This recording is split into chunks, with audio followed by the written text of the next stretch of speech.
What is going on, everyone? We are here and we are back with another episode of Is My Point Valid? Yes, indeed. I am yours truly, Brandon D. And I am Camille A. Stalker. And the topic for today is going to be Protect alphabet children. Yes, indeed. A, B, C, D, E, F, G, H, I, J, K, L, M, N, O, P, Q, R, S, T, G, U, V, W, X, Y, and Z. Kids. So apparently, protecting LGBTQIA kids is on the agenda. You did it.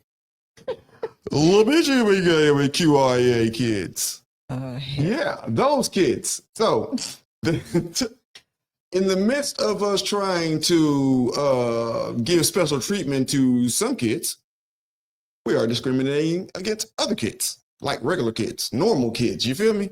And a congresswoman took it upon herself to go to Congress and explain why we should be protecting the LGBTQIA kids. We're going to listen. We're going to commentate. Let's get into it.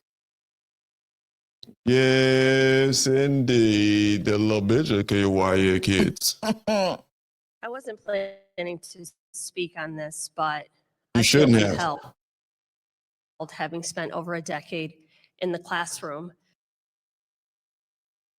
It and don't even listening want to to many play. people who have no idea what happened. Oh. Hey, that's the devil. Hold up, now. The devil. Happens in a school. Curriculum does not include teaching students to be something else. Curriculum does not include indoctrinating students to identify as gay or LGBTQ or other or anything. But federal law mandates.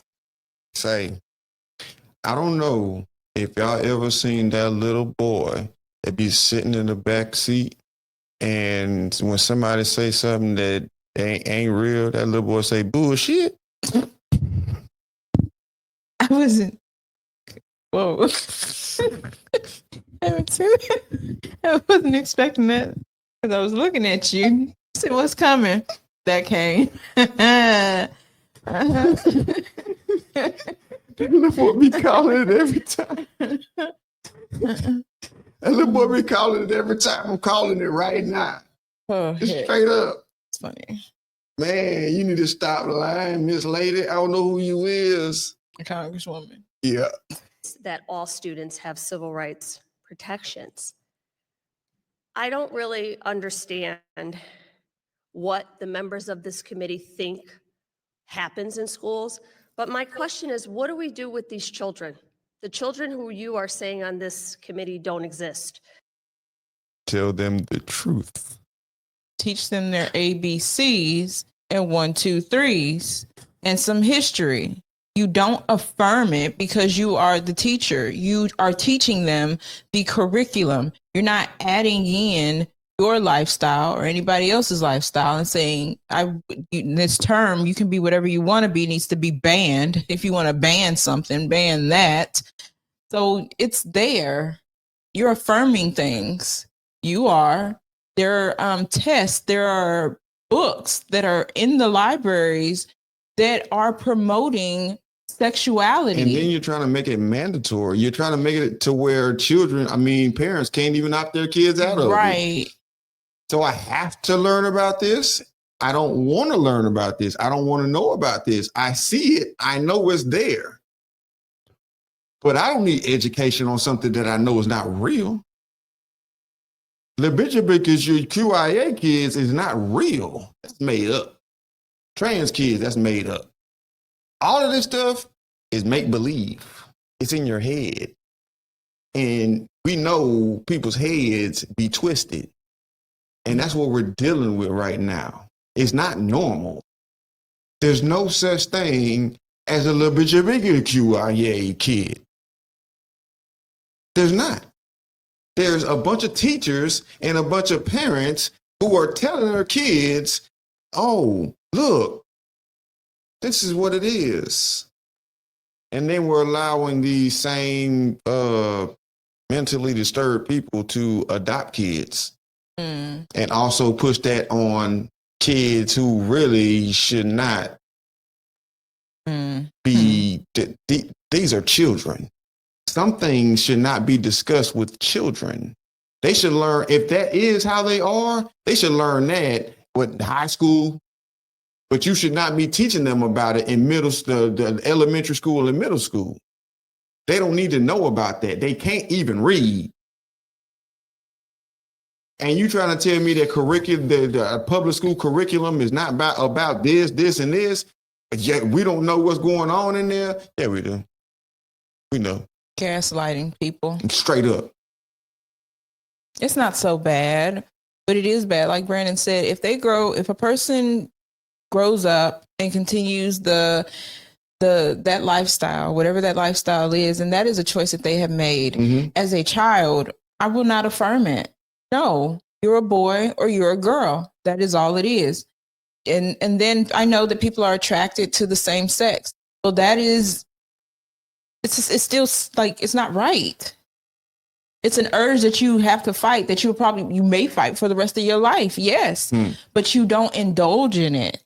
And as parents, you teach your children, no, that's not right. That ain't what's up at all. The children who are struggling with their identity and oftentimes confide They're not. in Okay, teachers. let's be clear, because we're saying who struggle with their identity. If you're teaching middle school children or ages 10 to like 16, you are trying to figure out who you are, but not in a sense of sexuality. You are like confused, like, why is my body changing? Why are these thoughts in my head? Ooh, girls do. Ooh, that boy is cute. Ooh, like all those things, right? But so then that's when a mother and a father step in and you have the conversation, not some stranger, because you don't know what that stranger, and teachers are strangers. I don't give a daggone whatever. They are strangers. You're putting every year, your child is placed in a different classroom with a different stranger every year. You don't know what they do in their off time. You don't know anything, right? So it is up to the parents. That is why it is very important for there to be a mother and a father in the household so that they are both in agreement at how they raise their children. This is how we will affirm our children, and this is what it is. That's not what the school is there for. Y'all sure made it about that. And ask for support and help. I can tell you that in the 15 years that I was in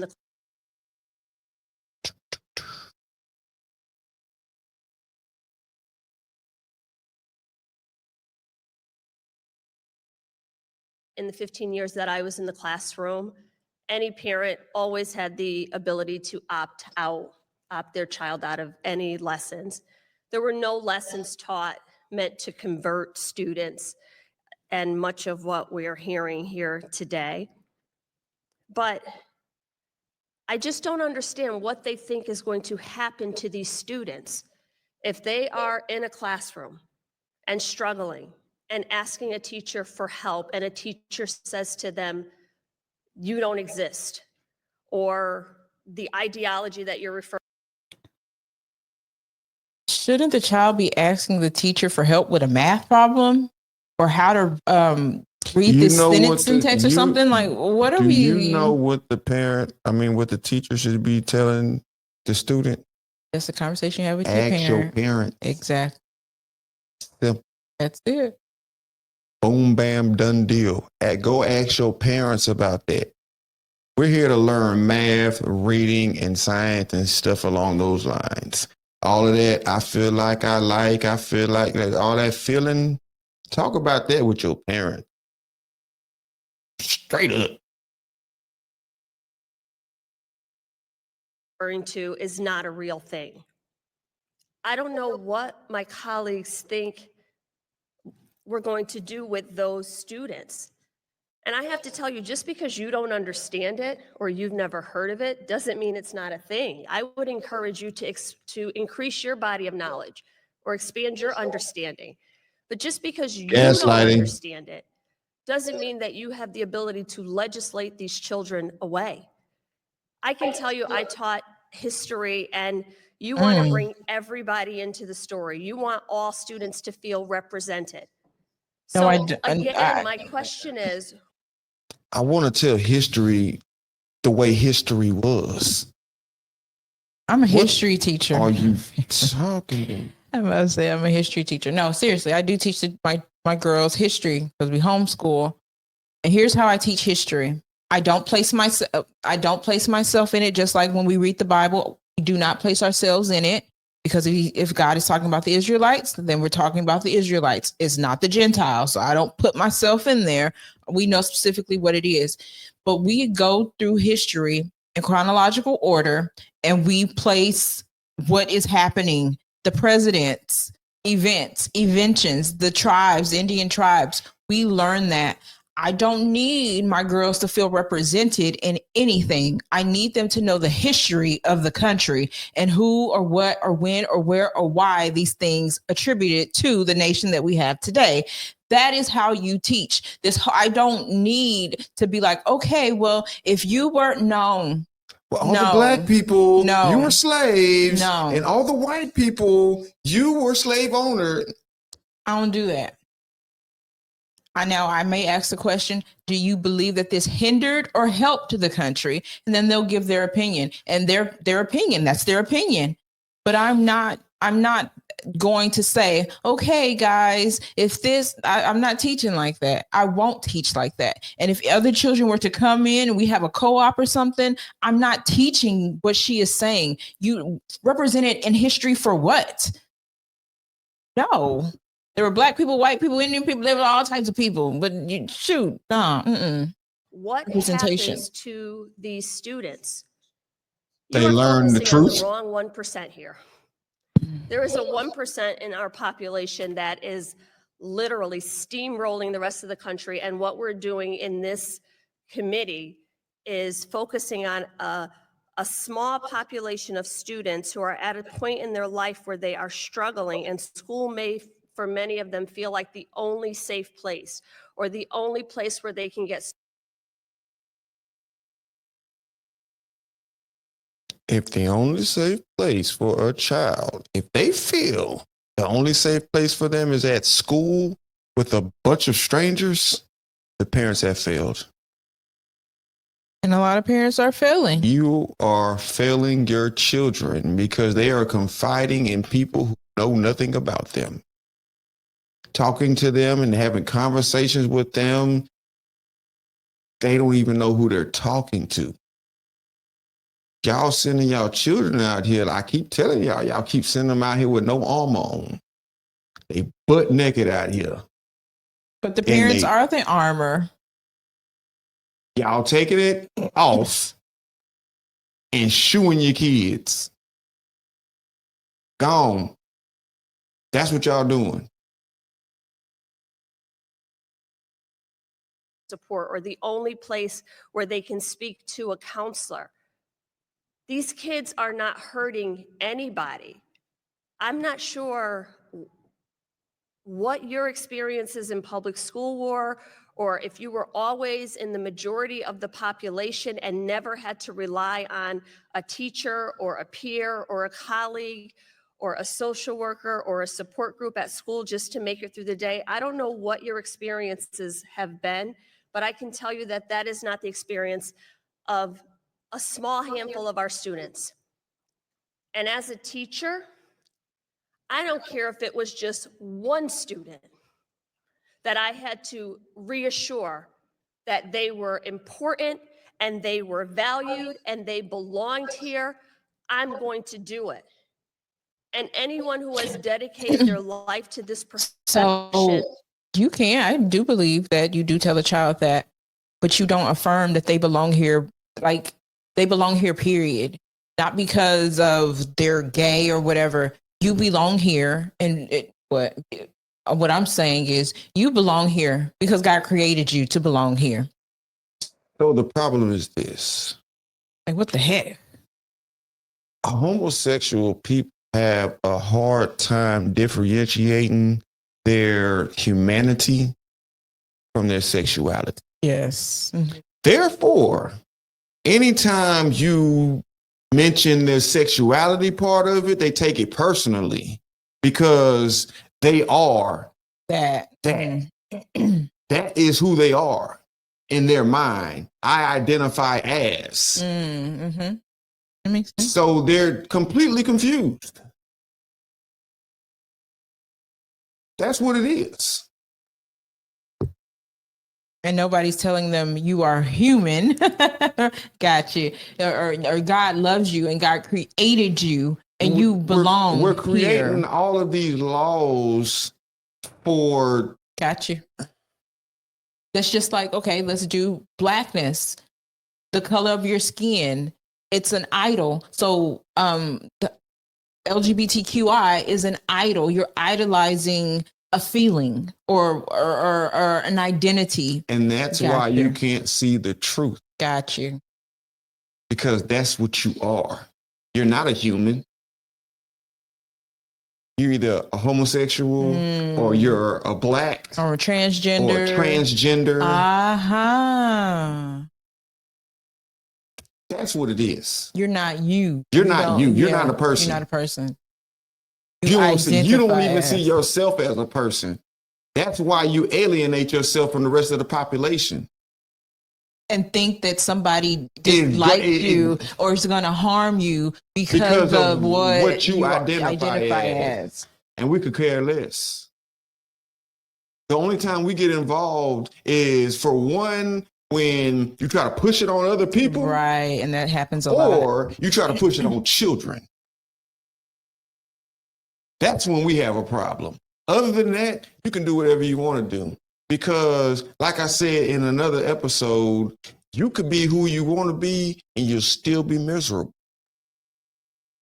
Because it has nothing to do with identity and everything to do with belief. What do you identify in, or who do you identify in? And a lot of these people do not identify in Christ. Y'all done replaced the Christ in you and put gay in you. Now that's your idol. That's what y'all represent. We don't even need to listen to the rest of what she had to say. Because you hit it. You nailed it in. That was good, Brandon. It's simple. Mm-hmm. And when you think about it, it's like, okay, I see. And what made me really think about it is the friend that I lost due to my beliefs. Because this person knows I love this person. But you can't remove your feelings and realize what I'm saying is for real. Because that's what you identify as. I understand. I'm sorry that you are that way. But I'm going to keep telling you the truth. Whether you like it or not. Yeah. And with that being said, we're going to go ahead and get up out of here. So, like always, it is love, peace, soul, and God. Bye. I didn't know what to do.